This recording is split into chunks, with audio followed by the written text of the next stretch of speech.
Son image figure dans tous les dictionnaires du monde. Son nom, connu de tous, évoque grandeur et puissance.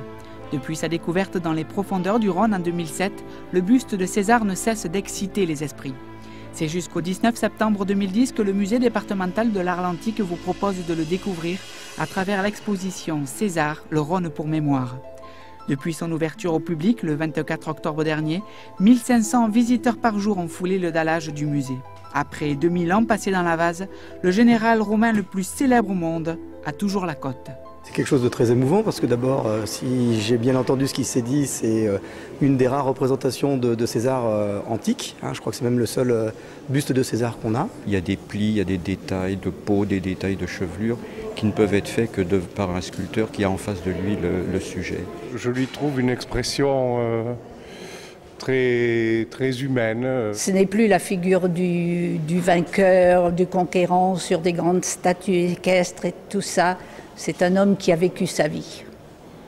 Alors voilà l'effet que j'ai eu.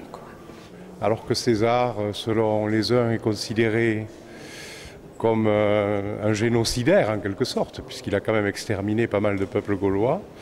Mais ça a été aussi un homme qui a fait des grandes œuvres, notamment qui a fondé la ville d'Arles. C'est émouvant de savoir la vraie figure de César. Et puis c'est bien de l'avoir découvert en France, ça fait quand même plaisir et voilà.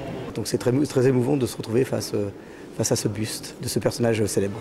Ce portrait lui donne un côté humain, beaucoup plus que ce qu'on a l'habitude de penser. C'est comme si quelqu'un d'une très lointaine famille brusquement un jour réapparaissait sous forme d'un document. À ses côtés, la statue de Neptune datée du IIIe siècle après Jésus-Christ se dresse à l'entrée de la salle des trésors. D'autres pièces maîtresses viennent alimenter la frénésie des curieux comme le masque de Bacchus juvénile, lui aussi extrait des tréfonds d'un fleuve qui garde encore sans doute de multiples secrets. Qui aurait cru qu'un jour le grand Jules ébranlerait le monde et celui des archéologues? Jules César n'était pas mort, mais endormi.